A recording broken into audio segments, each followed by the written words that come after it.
할렐루야. 우리 주 하나님의 다함이 없으신 사랑이 오늘 이 자리에 가득하시기를 주님의 이름으로 축복드립니다. 네, 잊을만 할 때쯤 되면은 제가 또 나타나고 저 또 왔습니다. 3년 만에 고향교회에 와서 또 말씀으로 다시 만나게 돼서 여러분 너무 반갑고 또 하나님께 감사와 찬양을 올려드립니다. 여러분들의 기도와 또 아낌없는 관심과 격려 덕분에 저희 가족들은 미국에서 잘 살아가고 있고 하나님의 은혜를 또 우리 있는 처소에서 예배하고 있습니다.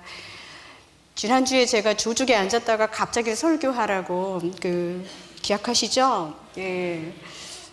하라고 하셔서 어떤 말씀을 나눌까 고민하던 차에 이렇게 빨간 벽돌이 여전히 남아있는 염광교회, 또 제 아버지 최기석 목사님, 또 새해 이렇게 저의 기억을 조금씩 더듬어 올라가 보니까 아버지께서 아주 오래전에 송구영신 예배 때 설교하셨던 이 미가서의 말씀이 생각이 났습니다. 저희 아버지는 살아있는 유언이라는 말로 저희한테 이 미가서 6장 8절의 말씀을 자주 이야기하셨습니다.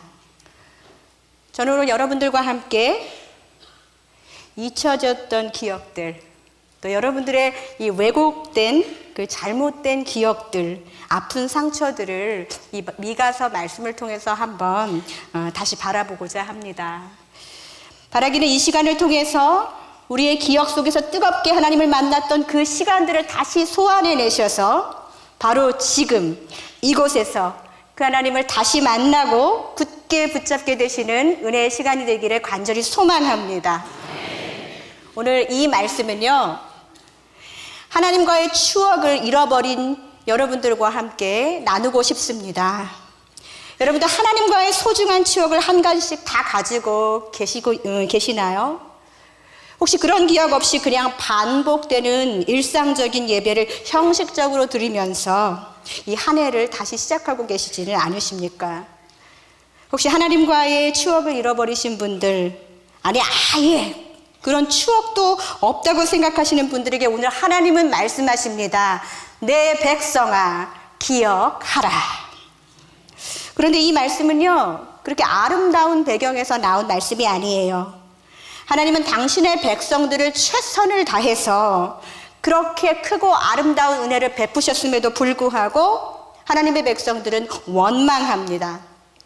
오늘 본문 1절에서 5절까지를 보면은요, 노란 글씨들의 단어를 한번 집중해 볼까요? 변론이란 말이 나오고 증언이란 말이 나옵니다. 세상을 곱게 사신 분들은 이런 얘기 별로 못 들으셨을 거예요. 이거는 법정 이야기예요. 오늘 보면 3절을 한번 보실까요? 내 백성아, 내가 무엇을 내게 행하였으며 무슨 일로 너를 괴롭게 하였느냐? 너는 내게 증언하라, 대답하라. 하나님이 요구하십니다. 하나님의 억울함이 몹시 느껴지는 본문인 것 같습니다. 왜 하나님이 그렇게 최선을 다해서 그 백성들을 지키셨는데 내가 뭘 그렇게 괴롭게 했느냐라는 말을 하고 계시는 것입니다. 자기 백성을 위해서 그렇게 일한 하나님에게 이스라엘 백성들은 하나님의 돌봄이 너무나도 부담스럽고 하나님과 함께함이 귀찮고 괴로웠다는 거예요. 혹시 그러신 분들 여러분들 혹시 계신지 모르겠어요. 아마도 자녀를 기르신 분들이 계시다면 이 말씀 공감하실 겁니다. 자녀가 잘 되기만을 빌면서 새벽 기도하고 돈 벌어서 학원 보내고 이런저런 일들로 최선을 다해서 길렀는데 자녀는 부모들에게 엄마 자꾸 왜 간섭하세요? 왜 나를 이렇게 귀찮게 하세요? 누가 언제 이거 해달라고 했어요? 이런 자녀들 있으신가요? 없으신가요? 제가 너무 리얼한가요? 제가 그랬나요? 네. 때로는 예수 믿는 것 때문에 더 심하게 저항하기도 합니다. 나는 다른 데서 친구들과 놀고 싶은데, 나는 좀 더 자유롭게 살고 싶은데 하나님 믿는 엄마 때문에 자꾸 발목을 붙잡아서 애들한테도 왕따를 당할 것 같아요. 나는 신앙생활이 너무너무 불편해요. 이렇게 불평하는 자녀들 혹시 있지 않으십니까? 이러한 불평 때문에 그동안의 모든 보살핌은 온데간데 없고요. 부모인 나는 그냥 꼰대가 돼버리고 나를 괴롭히는 하나님, 우리 자녀들에게 그런 모습으로 하나님이 불려질 때 있지 않으신가요?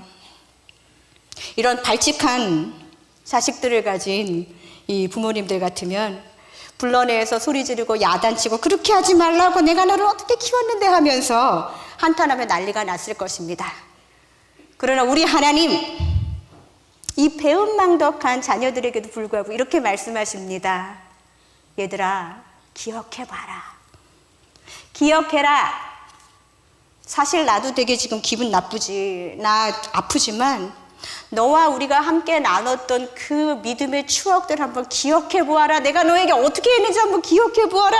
하나님 말씀하시는 것입니다. 하나님이 우리에게 가장 먼저 기억하기 원하시는 것은 구원받은 그때를 기억하라고 말씀하십니다. 오늘 보면 4절에는 내가 너를 애굽 땅에서 인도해내어 종노릇하는 집에서 속량하였다고 하나님이 굳게 말씀하셨습니다. 이것은 우리에게 가장 큰 영적인 의미를 주는 것이지요. 하나님은 기억 속에서 다른 세상의 어떤 좋은 것, 집 주고 차 주고 자녀 주고 건강을 지켜주시는 그 하나님으로 기억되시기를 먼저 원치 않으신다는 것입니다. 구원과 해방, 죄로 종노릇하던 우리에게 완전한 자유를 주셨던 그것을 기억하라고 하나님은 우리에게 요청하시는 것입니다. 우리는 이것을 기억해야 될 줄로 믿습니다. 그런데 우리는요, 처음부터 우리가 자유인이라고 착각하고 있어요. 이스라엘은 하나님 왜 이렇게 괴롭히세요 하는 게 자유를 원했기 때문이에요. 자기들이 처음부터 자유인인 줄 알고 착각하고 있었던 것입니다. 하나님의 구원 사역을 기억하고 살지 못했기 때문에 하나님의 이 돌보심조차도 자유함이 없는 부담스러움이 되는 것입니다. 그러나 하나님은 우리에게 낙원을 빼앗긴 인간의 실존을 창세기 3장 17절에서 분명히 말씀하고 계십니다. 너는 흙이라. 너는 흙이니 흙으로 돌아갈 것이라. 우리 한번 따라해 볼까요? 나는 흙이다. 나는 흙에 불과하다. 이것을 믿으십니까? 네. 여러분들 예쁜 거 많이 입으시고 막 이렇게 하시고 오셨지만 결국은 우리는 실체는 뭐예요? 흙이라는 거예요. 고작 흙 주제에, 고작 흙에게 거저 주신 은혜에 대한 감격 없이 내가 받고 싶은 거 못 받은 것에 대해서 하나님을 원망하고 불평하는 우리의 모습, 우리 이스라엘 백성들과 별반 다를 거 없다는 것입니다. 사랑하는 성도 여러분, 기억하십시오. 우리가 구원받았던 그때를 기억하시기 원합니다. 우리가 하나님 처음 만났을 때 그때의 그 감정, 그 마음, 그 믿음, 오늘 이 시간 꼭 다시 회복하시는 복된 시간 되시기를 바랍니다. 그런데 하나님이요, 우리에게 그냥 구원의 감격 좋은 것만 기억해라 이렇게 하지 않으셨어요. 저는 이 시간 그저 낭만적으로 하나님을 믿으면서 그냥 좋은 것만 기억하고 다른 것은 다 지워버려라 라고 말하지 않을 것입니다. 이전 것은 지나갔으니 보라 새 것이 되었도다. 우리 아멘 아멘 많이 했지만 여전히 우리의 기억 속에는 고통과 아픔이 남아 있습니다. 잊혀지지 않은 상처를 계속 붙들고 나는 아무렇지도 않아. 나 다 났어. 하나님에 대한 원망, 나 그런 거 없어. 하나님에 대한 사랑이나 이런 것보다 사람에 대한 상처와 아픔, 그냥 그거 가지고 아무렇지도 않게 예배만 왔다 갔다 했던 내 모습. 이게 한번 이렇게 만져주세요. 불쌍한 내 모습. 네. 너무 불쌍하지 않으세요? 하나님이 그런 우리 모습 보면서 너무 아파하지 않으실까요? 우리의 인생 가운데 하나님이 막아주시고 지켜주셨던 많은 것들이 있음에도 불구하고 우리는 묵었던 기억 속에서 내가 받지 못한 것을 막 생각하면서 원망과 어려움으로 가득 차 있습니다. 우리는 이제 우리의 묵었던 기억 속에서 압도하는 하나님의 은혜를 깨달을 수 있기를 원합니다. 그 은혜 때문에 내 마음속에 있었던 오래 묵혀두었던 상처와 감정과 어려운 사람들 이제는 좀 해방시켜주고 이제는 좀 청소시켜서 이렇게 다 편하게 날려버리시는 그와 같은 은혜가 여러분들께 있길 원합니다. 용서해버리세요. 2019년 특별 새벽 기도도 하셨고 송구영신 예배도 드리셨어요. 나 얼마나 달라졌습니까? 여전히 내 묵은 감정 속에서 압도하는 하나님의 은혜가 아니라 나를 건드렸던 많은 상황들이 은혜를 짓누르고 있으면서 하나님의 은혜 받기를 거부하시는 분들 계시다면 오늘 이 날이 압도적인 하나님의 승리를 경험하시는 복된 인생 되시기를 간절히 축복드립니다. 혹시 하나님께 혼나고 매맞고 회개하게 돌아오기는 했지만 여전히 하나님 너무 서운해요. 돌아져 계신 분들 계십니까? 오늘 본문 시딤에 나온 하나님의 백성들, 자기들이 음행하고 자기들이 우상숭배했는데도 불구하고 하나님이 혼내줬다고 그런 거 다 기억하면서 하나님 너무 무서워, 하나님 너무 어려워 이러면서 그 자손들은 계속 하나님 경배하기를 점점 거부하고 있는 것입니다. 사랑하는 성도 여러분, 분명 시딤에서 만난 하나님 무서운 하나님이에요. 두려운 하나님, 내게만 유독 따끔하신 하나님에 대한 기억이 여러분들 있으세요? 내가 기도했는데 내 기도만 조금 들어주시고 아니 안 들어주시는 것 같은 하나님, 다른 사람은 잘못해도 그냥 대충 용서해 주시고 복 주시는 것 같은데 나한테만 맨날 매주시는 하나님, 내가 사랑하는 사람은 이사 가고 아프고 때로는 천국 가고, 하나님은 내가 좋아하는 사람만 멀리 보내버리시는 하나님, 남겨져 있는 사람들의 아픔에 모른 척 하시는 야속한 하나님. 여러분들 아직도 하나님께 그런 상처 갖고 계세요. 어떻게 그렇게 잘하냐고요? 저도 그 시간들을 경험했었고 생각보다 우아하고 영적으로 아름답게 그 시간을 보내지 못했습니다. 하지만 이제 고백합니다. 잊혀지지 않은 상처로 기억된 아픈 시간들 속에서도 오직 하나님이 저를 굳세게 붙들고 계셨음을 고백합니다. 이제는 할 수 있습니다. 성도 여러분, 우리는 이제 아까 흙이라고 말씀드렸잖아요. 그냥 하나님께 흙 주제에 무엇을 원망할 수 있겠습니까? 언제나 하나님은 선하십니다. 언제나 하나님은 옳으십니다. 우리는 그것을 먼저 고백하고 믿음으로 아멘하는 은혜가 있기를 원합니다. 토기자기 되신 하나님이 그의 주권 아래 우리를 가장 안전하고 행복한 그와 같은 은혜의 시간으로 우리를 이끌어 주시고 함께 하실 것을 믿습니다. 오늘 이 말씀을 또 다른 부류의 분들과 나눈다면 하나님과 함께 걷기, 하나님과 동행하는 것이 부담스러운 사람들에게 드리고 싶은 말씀입니다. 왜 자꾸 부담스럽다고 그러지, 나 괜찮은데 하시는 분들 계실 거예요. 근데 제가 들려드리는 말씀 속에서 여러분들이 부담이 안 되시고 지킬 수 있다면 굉장히 좋지만 부담이 되시는 분들도 계실 것입니다.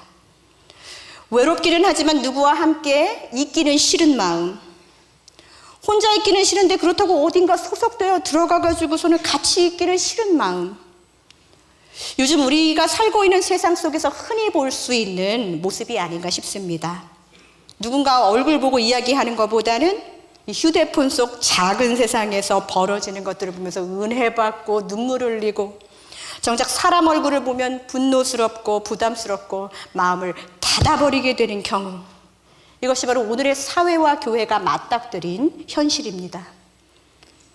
오늘 본문 미가서 6장 6절에서 8절은 바로 하나님과 적당한 거리는 유지하면서 믿는다고는 하지만 그분과 동행하는 것은 좀 꺼려지는, 그분과 함께 걷기는 부담스러워하는 사람들에게 하나님은 이 마음을 알려주시려고, 내가 진짜 원하는 게 무엇인지를 알려주시려고 보여주시는 말씀입니다.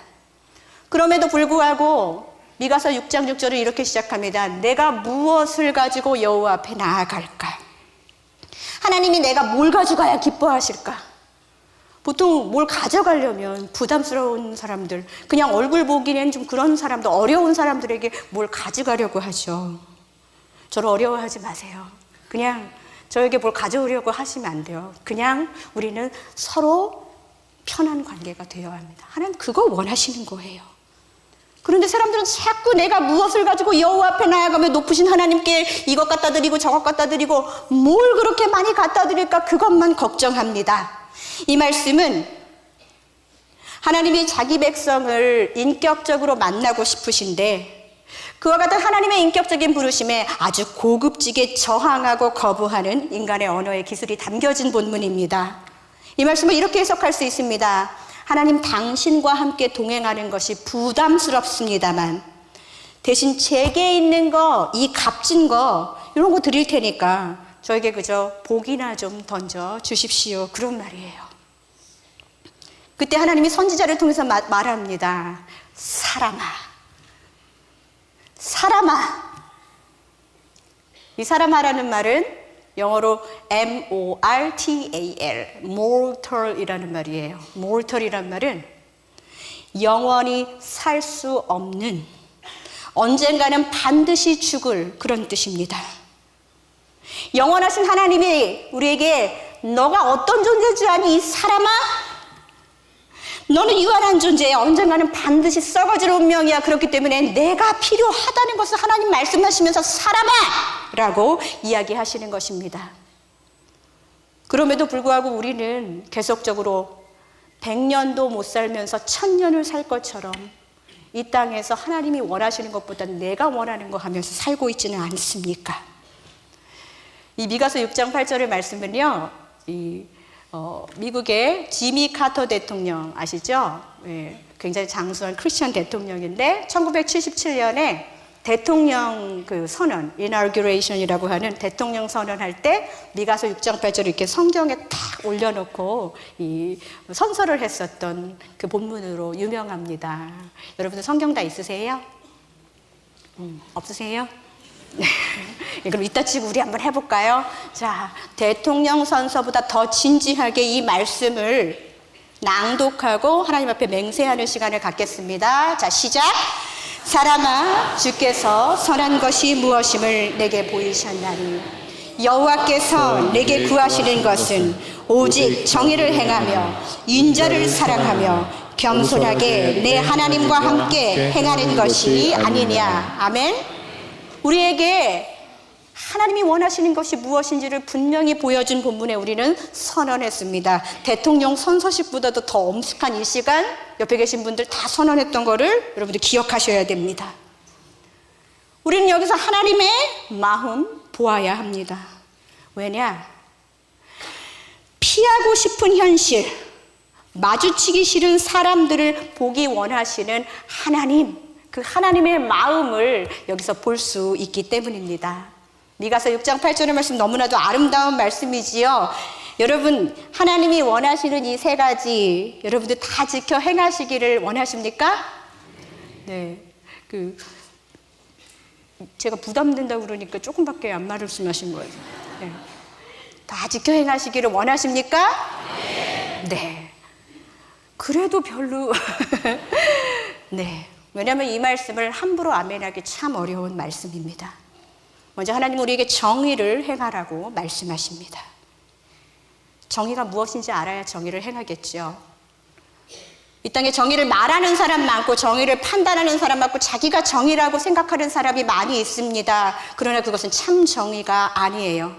하나님의 오르심, 하나님의 공의, 하나님이 아까 말씀하셨던 그 시딤에서 음행을 행하고 이 남자 내 남자 아닌 사람하고 하룻밤 같이 보내고 하나님 위에 다른 재미있는 거 갖고 열심히 놀고 그걸 하나님은 죄악이라고 했는데 세상 나라는 지금 그것을 죄악이라고 여기면 이상한 사람 취급을 당하는 그런 세상이 되어버렸어요.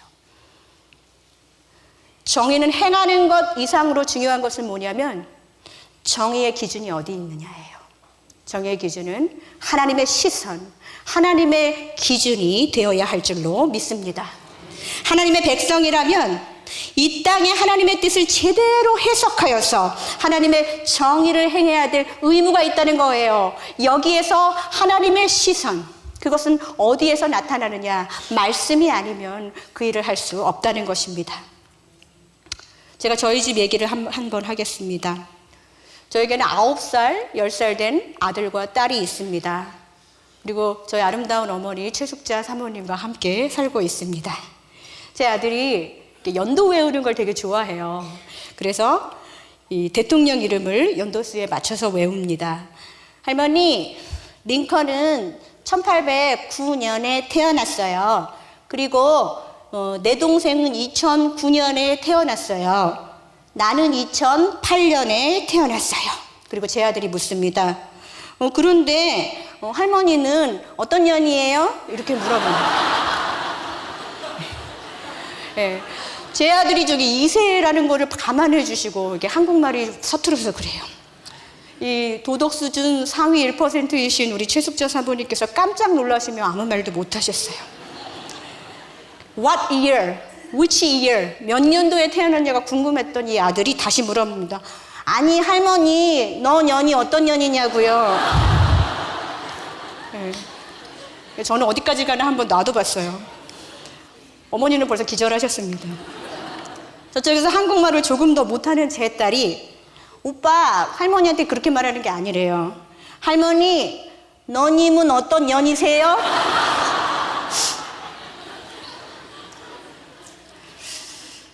얘들 할머니에게 그렇게 말하면 어떡해. 제가 걱정이 돼서 물론 걱정보다 재밌었어요. 그때 제 아들이 할머니 죄송해요. 다시 말할게요. 할머니는 어떤 년에 태어나셨어요. 몇 년이란 말을 몰라요. 모두가 박장대소로 이 대화를 마쳤지만 좀 씁쓸했습니다. 어설프게 한국말을 배우니까 좋은 질문도 욕처럼 들리지요.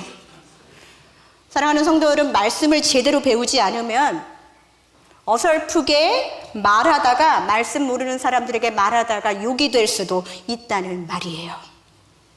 정의를 행하려면 하나님의 기준을 말씀을 통해 부지런히 배워야 합니다. 연초부터 성경 공부해야 합니다. 마더와이즈 해야 합니다. 여러분, 말씀을 통해서 하나님의 시선을 회복하시는 여러분들 되시기를 바랍니다. 네, 이거 하나님의 시선 불편한 얘기인데 좀 불편하신가요? 나만 불편해요? 네, 더 불편한 얘기로 안내해 드리겠습니다. 바로 인자를 사랑하라는 말입니다. 자비와 친절, love, mercy, love, kindness란 말이에요. 자비와 친절을 사랑해라. 기독교에서는 사랑 빼놓으면 시체예요. 저희 아버지가 저한테 사람을 사랑하는 사람이 되라고 살아있는 유언으로 말씀하셨어요. 나는 그게 왜 그렇게 중요한 건지, 왜 그렇게 어려운 건지 그때는 몰랐습니다. 여러분들 사람 사랑하는 거 쉬우세요? 네. 진짜 어렵죠. 사람을 사랑하라라는 그 말, 사람을 좋아하는 세나가 되어라 아빠가 말씀하셨지만 그만큼 사람은 사랑하기 어려운 대상이기 때문입니다. 하나님이 우리에게 맡기신 인자를 사랑하라는 말 그렇게 만만한 얘기가 아니에요. 여러분들 예수님의 제자 공동체를 기억하십니까? 거기에 제자 공동체의 직업군이 나오지요. 마태가 무슨 직업이었나요? 어부였어요? 성경 공부하셔야 되겠네요. 마태 뭐 했었어요? 네, 세리였어요. 네. 그리고 열심당원 시몬을 기억하십니까? 세리마태와 열심당원은 전혀 상반된 직업이었어요.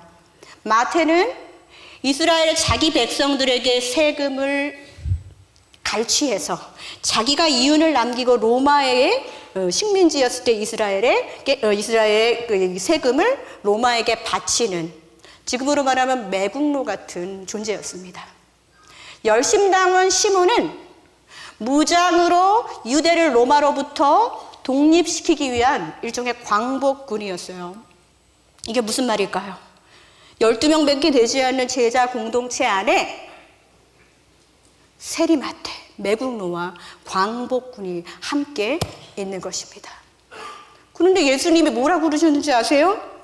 요한복음 13장 34절에 새 계명을 너희에게 주노니 서로 사랑하라. 내가 너희를 사랑한 것 같이 서로 사랑하라.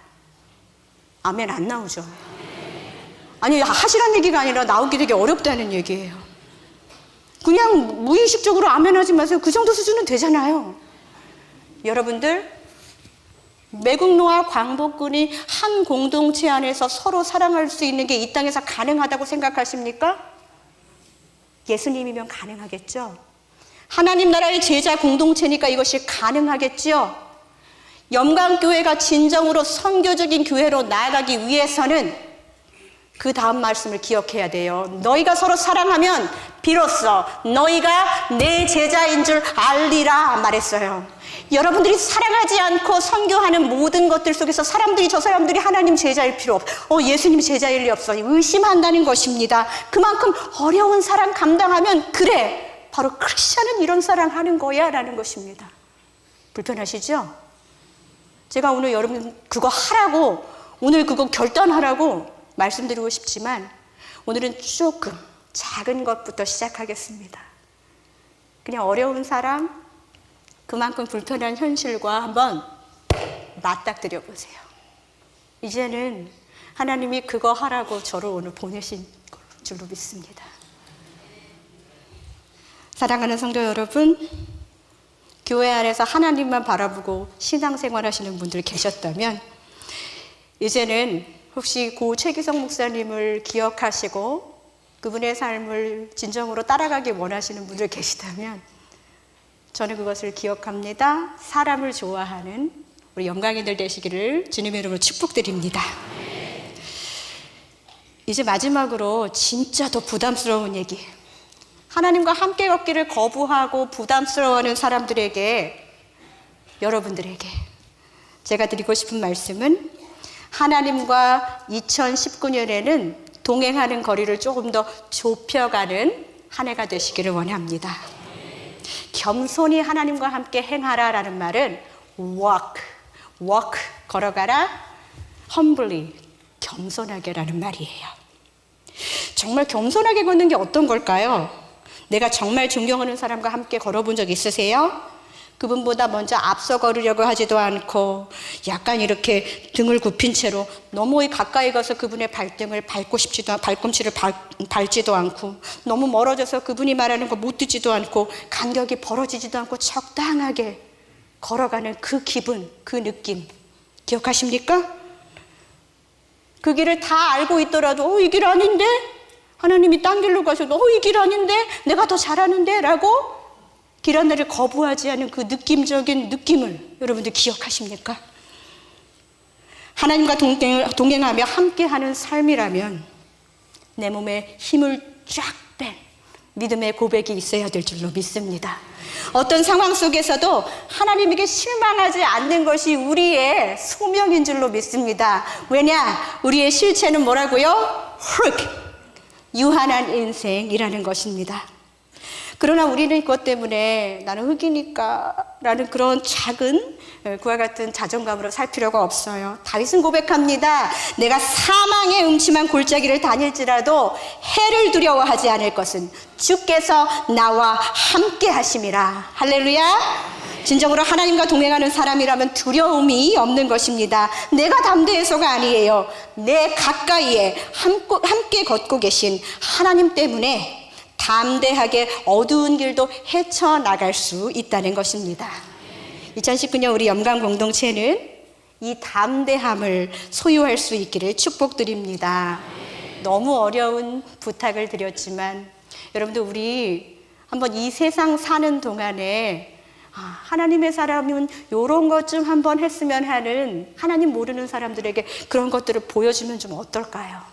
어려운 사랑, 하나님 시선에서 내가 한번 사는 이 내 삶을 통해서 하나님 몰랐던 백성들이 하나님께로 돌아오는 역사가 영광 공동체 안에서 이루어지기를 간절히 축복드립니다.